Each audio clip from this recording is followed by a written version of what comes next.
अगदी थोडक्यात बोलणारा एक 5 मिनटं.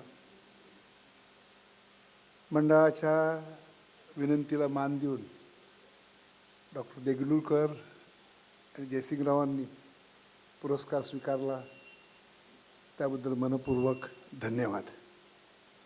आज मंडळाचा जो कायापालट दिसतोय हे श्रेय माझं नाही आहे. या मंडळामध्ये पुन्हा एकदा हे लोकाभिमुख व्हावं, इथे सगळ्यांना सभासदत्व मिळावं, यासाठी गजाननराव मेहेंदळे त्यांच्यावर आम्ही असू, पण आमचे नेते ते होते. आणि आमचं दुर्दैव असं की जसं औरंगजेबाविरुद्ध लढावं लागलं महाराष्ट्राला 25 वर्ष, इथं 25 वर्ष इथं मंडळामध्ये देखील पुन्हा ती प्रक्रिया सुरू करायला लागली. हे दुःखद घटना आहे, पण ह्याची प्रेरणा आणि याचं नेतृत्व गजाननराव मेहेंदळेंनी केलं. दुसरा विषय, जयसिंगरावांनी त्यांच्या शेवटच्या त्या मुद्द्याला हात घातला होता, तो अगदी खरा आहे. ही महाराष्ट्राची फार जुनी परंपरा आहे. त्यांनी जसं टिळक आगरकरांचं सांगितलं. माझे ज्येष्ठ सहकारी आणि मित्र आणि मोठे विचारवंत शेषराव मोरे यांच्या 2 खंडामध्ये विचार कल असं लिहिलेलं आहे.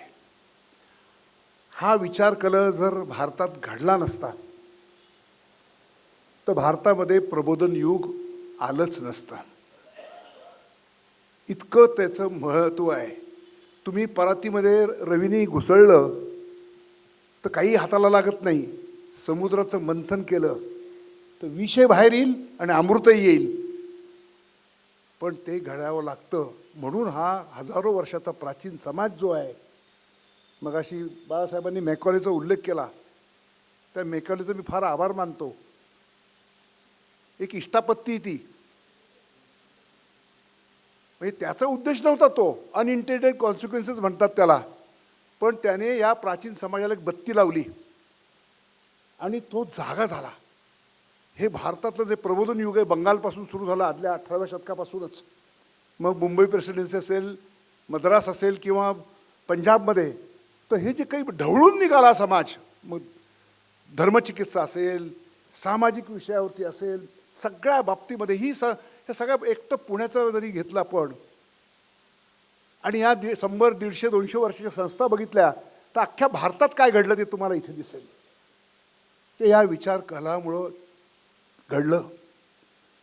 त्याच्या अंतर्गत एक विषय येतो, त्यालाही त्यांनी हात घातला, तो बरोबर आहे की वैचारिक अस्पृश्यता नसायला पाहिजे.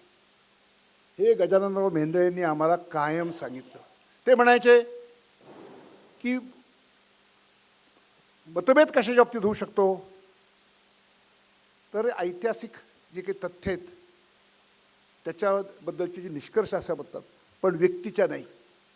दुर्दैवाने एक अतिशय वाईट परंपरा निर्माण झाली, ती म्हणजे व्यक्तिगत हल्ले करायचे, ज्याला इंग्रजीमध्ये ॲड होमिनिन म्हणतो आपण. ही फार वाईट गोष्ट आहे आणि ही आपल्या महाराष्ट्राच्या खऱ्या परंपरेला वैचारिक, की ज्याच्यामध्ये वैचारिक कंपुशाही करणं किंवा विशिष्ट राजकीय किंवा कोणत्या तरी जी काही बांधिलकी असते, त्या बांधिलकीच्या दावणीला इतिहासाला बांधणं हे चांगलं नाही आहे.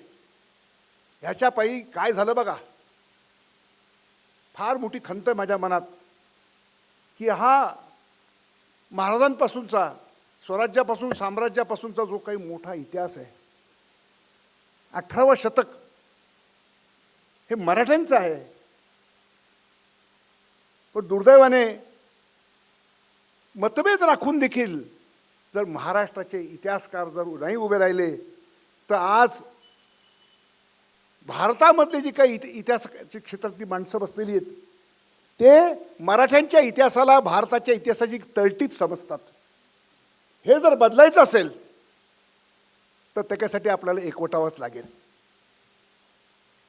हे काम आपण जर केलं नाही तर मराठ्यांच्या इतिहासाची, अखिल भारतीय इतिहासाच्या कोंदणामध्ये जी काही न्याय जागा आहे त्याच्यासाठी देखील जो झगडा आहे तो मात्र आपला सगळ्यांचा आहे. याच्यासाठी आपण सगळ्यांनी एकत्र आलं पाहिजे. हा सगळ्यात याच्या मागचा मोठा हेतू होता. शेवटचा मुद्दा सांगतो. गांधीजी एकदा 2 मुद्दे आहेत. समोरून एक जण आले, महाराष्ट्रातलेच नेते होते, हिअर कम्स द एनिमी असं म्हणले. त्या व्यक्तीने तितक्याच मिश्किलपणाने उत्तर दिलं, I am not a enemy, I am an opponent. आणि शेवटचा मुद्दा, एका फार मोठा इतिहासकार, पण त्यांच्या मंडळाशी खूप मतभेद होते, त्यांचा फोटो इथं लावला तर त्यांना फार आश्चर्य वाटलं. त्यांनी दत्तोवान पोद्दारांना विचारलं की अहो एवढा आपला मतभेद आहे आणि माझा इथं तुम्ही फोटो लावला, पुढे सत्कारही केला त्यांचा आपण.